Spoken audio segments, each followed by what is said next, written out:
Welcome to MI Magazine Presents Soul, a weekly entertainment show on fashion, arts and culture, mental health, relationships, travel, and food. Our weekly co-hosts are Taj McGill, Carla Hill, Dr. Delvina Thomas, Danella Ricard, and Chef Irie. Now introducing our host, Miss Nikki Jellin.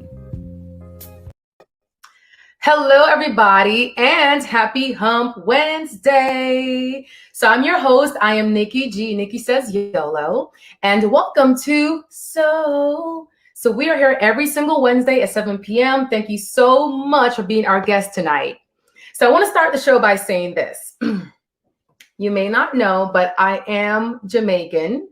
I was born on Jamaican soil in Kingston, Jamaica. And I moved here when I was about 7 years old. So you may not hear the accent, but when I first moved here, trust me, it was really, really, really strong, like a thick accent. But when I say certain words, you can hear it. So when I say like vegetable, you can hear it, or comfortable, because Americans tend to say comfortable or vegetable. But, Jamaicans say vegetable or comfortable. Like the T is super exaggerated. And my mom, she is so stush, okay? So my mom, she's been there for about over 20 years, but she still have her accent. So when she talks sometimes, she'll say like celebrity, which means celebrity, okay? Or she'll say chick-a-flick, which means Chick-fil-A. Anyway, so she has her little terms and stuff, and she's so cute. But I'm telling you this because growing up in Jamaica, there was one show that I watched all the time with my mom, and it was Oliver and Company.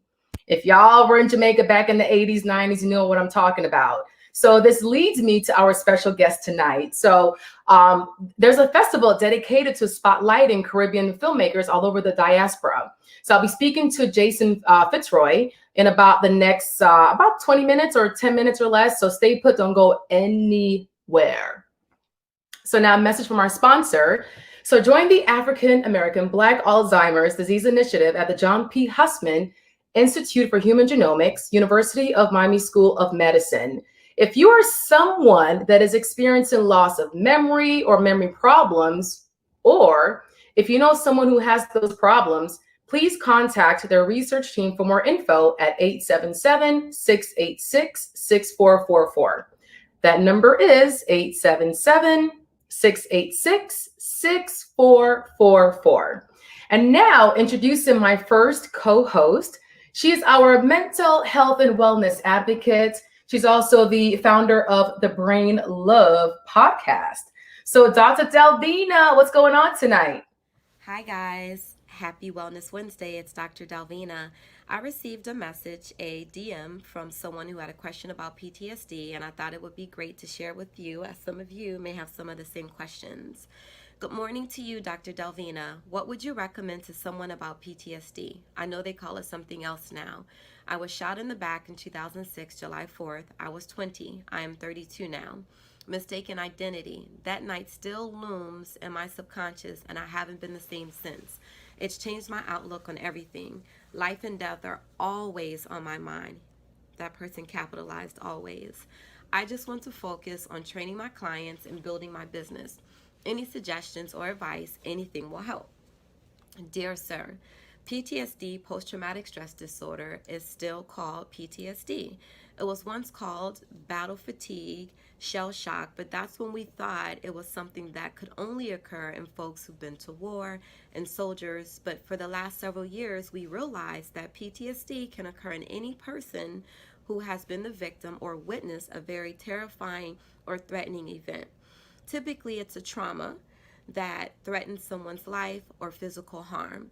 People typically respond to traumatic situations as these by feeling nervous, angry, getting shocked. But when those responses or those types of emotions or feelings don't go away and they just hang around, then that's when we consider that someone may have acute stress reaction, which is what occurs within a few weeks of the trauma, or after a month, it can develop into what's called PTSD, post-traumatic stress disorder. PTSD includes a variety of symptoms. It doesn't just cause one type of thing or one type of symptom.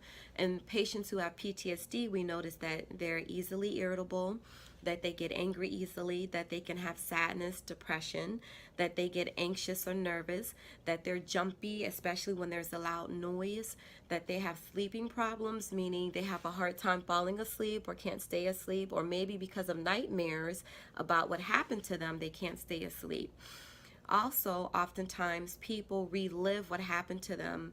They may have what's called flashbacks. That's when you think about the trauma that occurred and it's almost like it's happening to you again.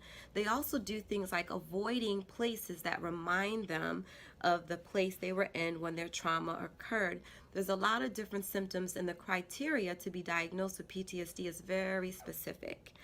Also, these symptoms have to happen or occur over a certain period of time. The other thing that we know from the military, the Army has done extensive research and found that men who have PTSD also suffer more from erectile dysfunction, or ED, inability to achieve an erection. Now, the treatment for PTSD can include a lot of different things. We try to treat patients with medications that treat their very specific symptoms. So if someone has sadness or anxiety, we give them something for that. Oftentimes medications are used at night to help them sleep better. There's also certain medications we can give that will reduce the intensity of the emotions and reduce the chance of someone having a nightmare. So there's a lot of different ways to treat PTSD. In addition, psychotherapy is very important. Psychotherapy is when you sit down with someone individually or in a group. It's very common for people with PTSD to undergo group psychotherapy, and that's when people talk about their traumas.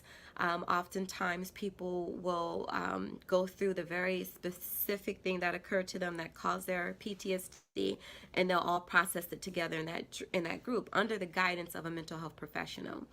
Individual psychotherapy can include a lot of different modalities so that the person learns how to cope and manage the emotions that they feel because of the trauma that they experienced. I know this is a lot of information. I really wanted to touch on a little bit of everything so that I could answer this person's question. If you or the person who wrote me, if you have any additional questions, please feel free to contact my office. I do video conferencing. We can actually use a program and we could do a session on video so that you see me and I see you.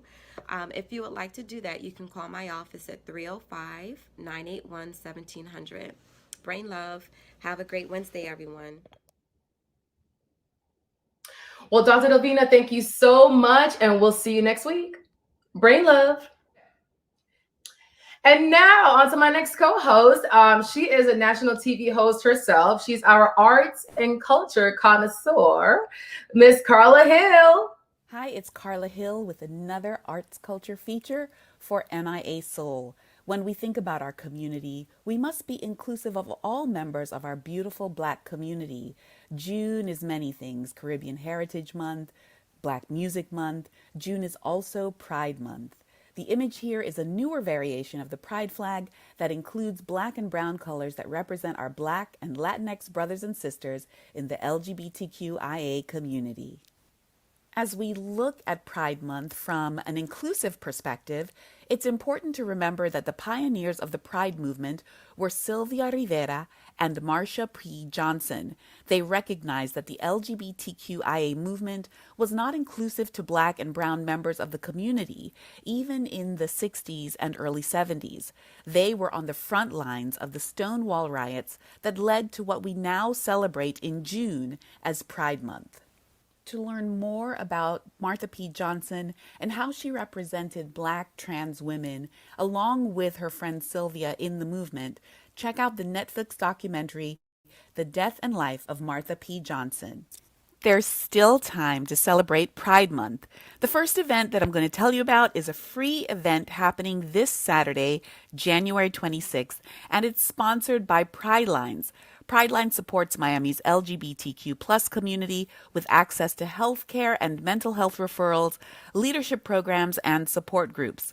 The pop-up Festival on June 26th is a free, family-friendly event with live music and vendors for those looking to do a little shopping and dancing, and look out for the amateur runway competition.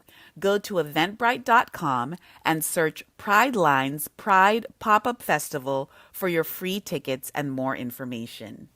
If you or someone you care about in the LGBTQIA community is at risk or experiencing homelessness and are 24 years or younger, be sure to contact pridelines.org. They have access to safe and supportive shelter through their housing partners or their pilot host home program. They offer holistic care coordination to address the individualized needs of each young person, among so many other services. So again, if you or someone you care about is in need of support, reach out to Pride Lines for more information. Your Saturday, January 26th is going to be busy. You're going to check out the free Pride Lines Pride pop-up during the day. Remember, go to eventbrite.com for those free tickets. And then the evening, beginning at 6:30 p.m. on January 26th, go to the community dance party being presented by the Adrian Arsht Performing Arts Center. The event features a stellar lineup of South Florida-based LGBTQ plus artists, including international superstar DJ Citizen Jane, choreographers Elena Anderson of Miami City Ballet, and Randolph Ward, who we featured right here on MIA Soul, plus a soul-inspired rock and roll concert by Patrick and the Swayzes that will make you twist and shout. Go to thearshtcenter.org for tickets. They're $30 to $60. As the saying goes, love is love is love, and people are people. Love for my community, in my opinion, means that we're supporting all members of our Black community. So happy Pride, everyone. Go out and celebrate life. This is Carla Hill with this week's MIA Soul Arts and Culture Report. Awesome, Carla. Thank you so much. We'll see you next week. And now my next co-host, he is the host of Taste the Islands on American Public Television. He's also a personal and private chef. We all know Chef Irie. Chef Irie, welcome. What's going on, MIA Soul? What's going on? Nikki, what's going on, girl? What's going on? Yes, I'm drinking some vino today. Little moderation, all things in moderation. What are you drinking today, Nikki? Awesome. Look here, man. Let's get into it, because we are still celebrating Caribbean American Heritage Month, and there are a bunch of other things that are being celebrated this month, and one of which is National Men's Awareness. It is National Men's Awareness Month. And I'm always trying, to come and talk a little bit about, not just for myself, but for all the men, especially Black men. Wellness, health wellness is a big thing. And just recently I, completed another colonoscopy. And for me, that is important because of the history in my family. My dad passed of colon cancer. So, one of the things that I've been trying to do is be regimented in my efforts, especially when I have health insurance. And a lot of us I know are probably stigma, the stigma is if you don't have health insurance, something wrong with you and you don't want to tell people, but listen, please take care of your health and wellness, men, Black men. So, you see me drinking a little wine. Okay. And what did I say earlier? All things in moderation, all right? So I'm not telling you don't drink, I'm not telling you, please, but don't drink in excess, because other people love you, all right? So here are a couple of things real quickly that we want to make sure that we're doing. It's summertime, so that means it's going to be hot, and especially here in South Florida. So one of the things you need to be doing on a regular is drinking water, all right? So hydrated, keep hydrated, stay hydrated. Okay, not only do we need to be staying hydrated, but it also helps in a lot of other bodily functions. Yes, keeps you regular, all that good stuff.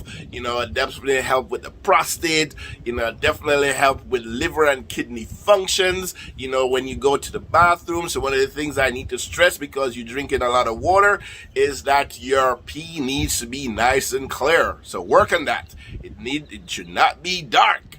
you should be having clear pee. Yes, we're talking, yes, clear pee.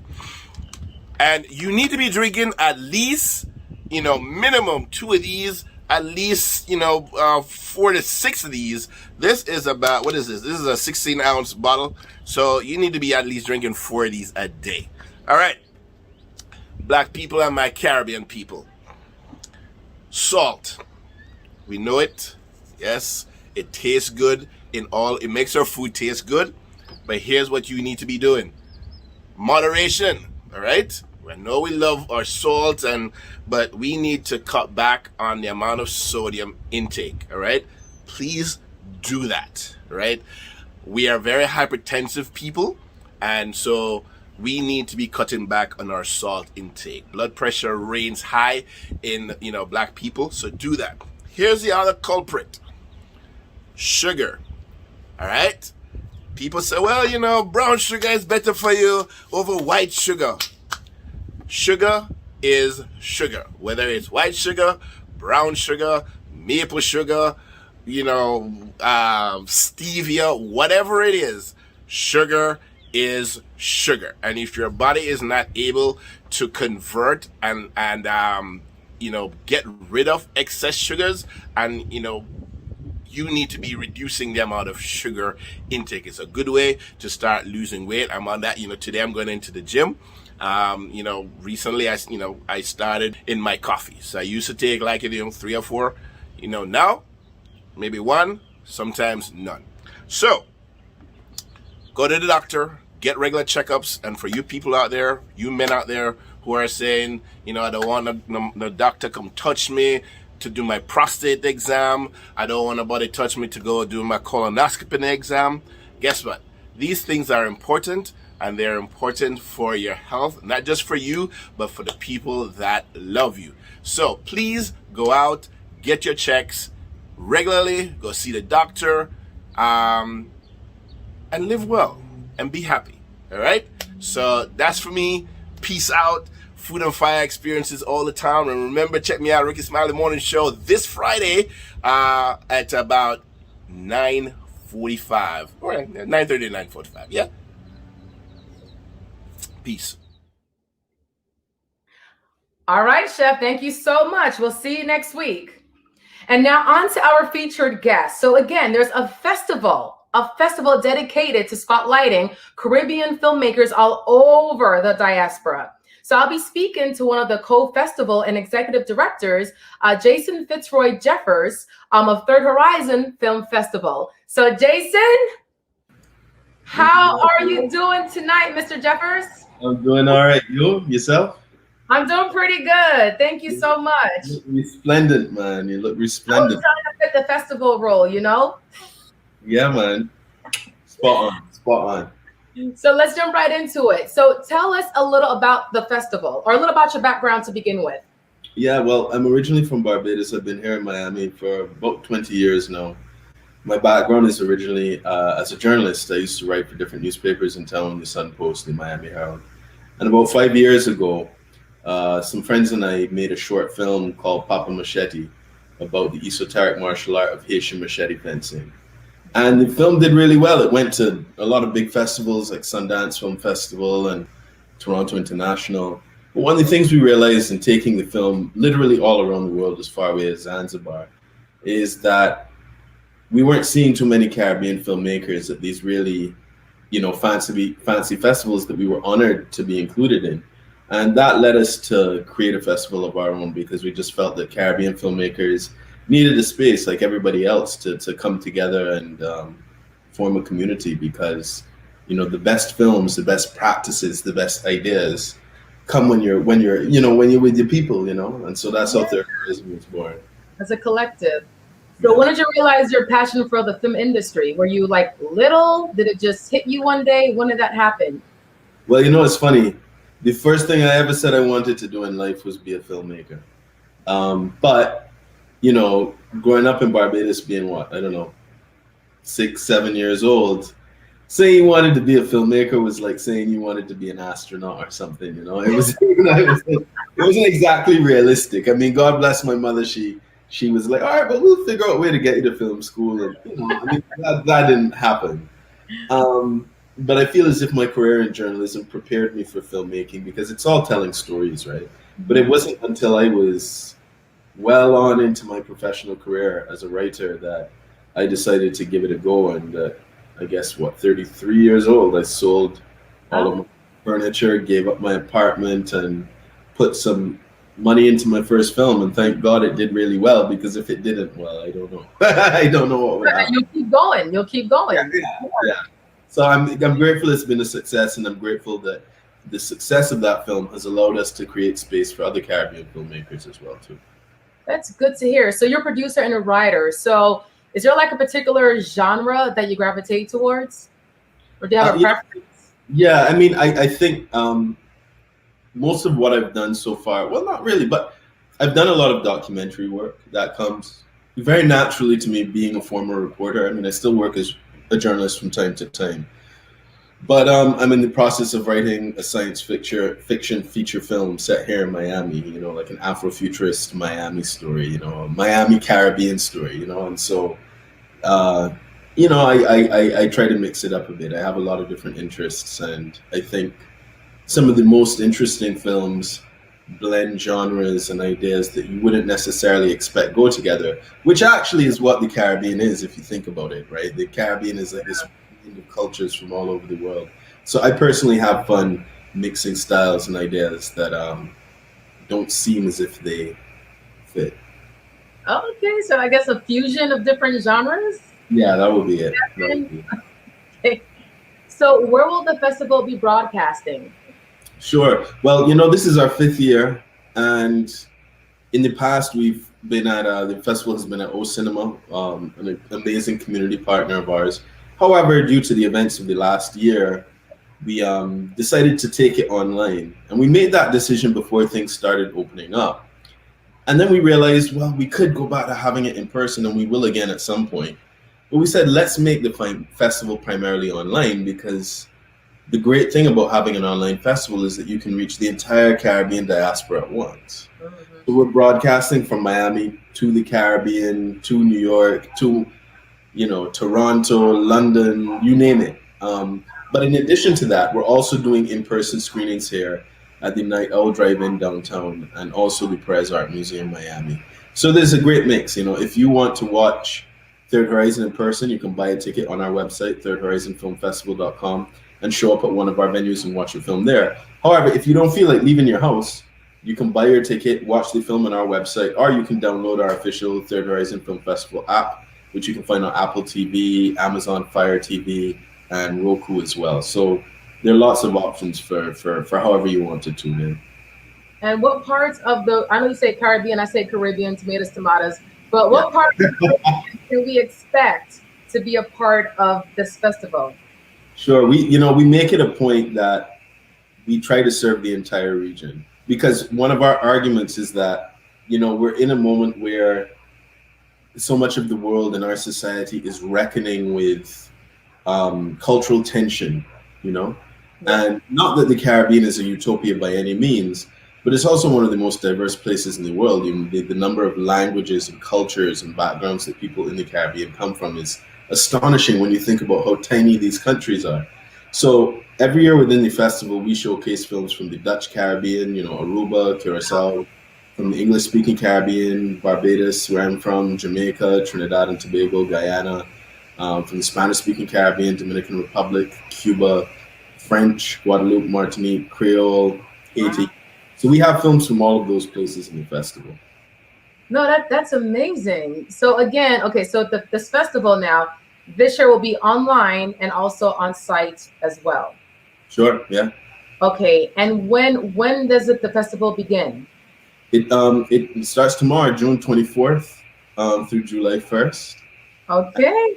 Yeah, and we're really excited. We used to be a weekend-long festival, but we decided to take the opportunity to, well, if we're online, let's make it a bigger affair. So it's quite an expansion for us. We're really stretching the limits of what we do here, and it's really exciting. Is the kickoff online, or is it at, okay, so where's the kickoff official launch day being held? Yeah, the kickoff takes place at Night Owl Drive-In downtown, and then Oh, okay, yeah, you mentioned that. Okay. now people can still watch that online, you know. And then we'll have our opening night party shortly after that, but you only get access if you come to the drive-in. Okay, I see. Okay. So tell us more about the traditional virtual artist exhibition. What can we expect this year? Yeah, every year we usually do a gallery exhibition. Last year it was at IPC Art Space in Little Haiti. This year, because we're online, we decided to go for a virtual exhibition, and so we're showcasing video art from two different artists. One is an artist group in New York called Intelligent Mischief of Trinidadian and Bajan descent, and the other artist is Edney Jean Joseph. He's a Haitian American artist based here in Miami, and they're both creating video art that imagines, how to put it, but almost like a space in the future of Black liberation, you know, beyond all the troubles and strife of our current moment, beyond all of the racism and all the issues that have plagued us. It's almost as if they're imagining that space and sending messages back to us in the past. So people can log on to our Instagram account at THRDHRZN. It's ticking there on the bottom, and see some of this art. But if you come to the festival, if you buy a ticket to a film, whether in person or online, we'll be showing some of this video art before the films. Wow. So given your industry and given the current climate, there has been some improvements. More improvements need to be made. But what obstacles have you had to face, especially being a Caribbean Black man of color in this industry? You know, we're seeing some shifts now. There are a lot more that need to happen. Yeah. But I mean, even when I started in earnest as a filmmaker 5 years ago, there aren't enough Black programmers, right? Like a film programmer is, you know, every film festival has a team of people who watch hundreds, if not thousands of films and decide what they're going to show at that festival each year. And many programmers that you find at festivals are not people of color. And so as a result of that, the cultural filter that allows certain films to rise to prominence is that aperture is very narrow. And as a result of that, people such as myself or the filmmakers that we support through Third Horizon are often told that their films will not reach a large enough audience. I mean, it's certainly a problem for me if it's a problem for, say, Will Smith or even Denzel Washington, whose films, it has been said by Hollywood executives, will not perform well overseas because overseas audiences don't want to see Black people in lead roles. But how is that true when so much of the world's population is a darker population? Like, there's a reinvestment and a refocusing that needs to happen of the international film industry. And for as much as we may lobby for that and argue for that through initiatives like, you know, Oscars So White or whatnot, I also think it's important that we start initiatives of our own, that we choose to celebrate who we are and celebrate each other, just as we're doing with Third Horizon, and exactly as you're doing here with MIA. You know, we have to uplift each other. Yes, we do. No, that's so good to hear. And again, like what you said, like with this particular focus, it's so narrow. You know, it's very narrow, but we're all over the place. Yeah. We're everywhere. Everywhere. So what legacy would you want to leave behind? I guess I would want people to say that I believe so strongly in another world that I just naturally created it. That I work with others, not on my own. I don't think you can do anything on your own. Yeah. But, you know, I think we have to believe new things into existence. We have to do the hard work. We have to, you know, put in the sweat and blood to make things happen. But the imagination is so powerful. And I think that our limited circumstances are the obstacles that we face in life. The first thing that gets wounded when we come up against opposition is our imagination. And if we are not able to imagine something grander or bigger or more liberatory than the situation that we occupy in any given moment, then we can't get there. So I guess I would just want, if people talk about me at all after I leave, I don't know that they would or will, but just that I believed in a world beyond this one, and that my imagination helped other people unlock their imagination. Wow, no, that's really deep. And and I do want to say, just being a little girl, like growing up in Jamaica, the programs that I saw back home were Jamaican programs. And moving over here, I didn't see any of that. So it was a major culture shock. And of course, it's a programming.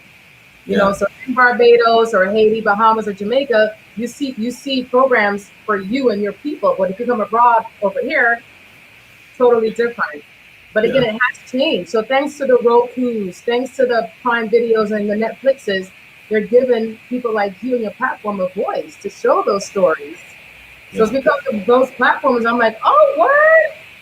So it's great to see that the world is changing in that and that changing their mindset, and they're more accepting and more open to see other cultures and people and learning about the diaspora. So that's my little 2 cents I wanted to add.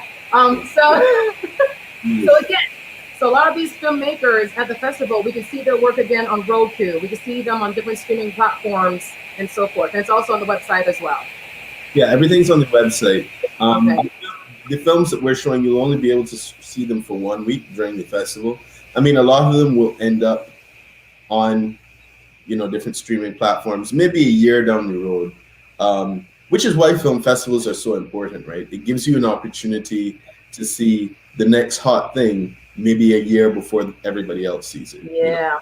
It gives you an opportunity to discover the cutting edge talent, so that when you finish leaving a film festival, whether it's Third Horizon or American Black Film Festival or any number of film festivals, you can be like, man, I just saw this film that was so amazing. This particular person, listen out for their name, because they're going to be the next Issa Rae or Spike Lee or you name it. So we really see ourselves as a talent discovery engine. We see ourselves as trying to uplift the filmmakers of tomorrow today. Awesome. Well, Jason, thank you so much. I definitely do want to participate and see what it's all about. I want to take my mom, she would definitely love it. So We would love to have you.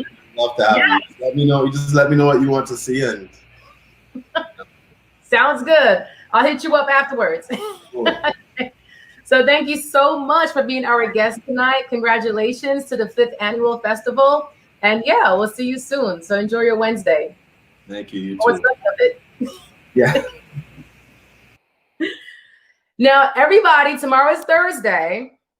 And every Thursday is lunch with legacy leaders with Anne-Marie Sorrell. So tomorrow at 12 p.m. So Anne-Marie talks to interview leaders on issues impacting the Black community. So tune in tomorrow on Facebook. So visit Facebook, MIA Media GRP. Again, that's Facebook, MIA Media GRP. And this segment is brought to you by the SWA, Solid Waste Authority of Palm Beach County, and the AARP. So everybody, thank you so much for being our virtual guest tonight. And don't forget to visit Horizon. Hold on, let it slide by. Don't forget to visit the festival website. Again, it's thirdhorizonfilmfestival.com to get your tickets, to look at the different itinerary, what's happening, and we'll see you soon. Have a good night.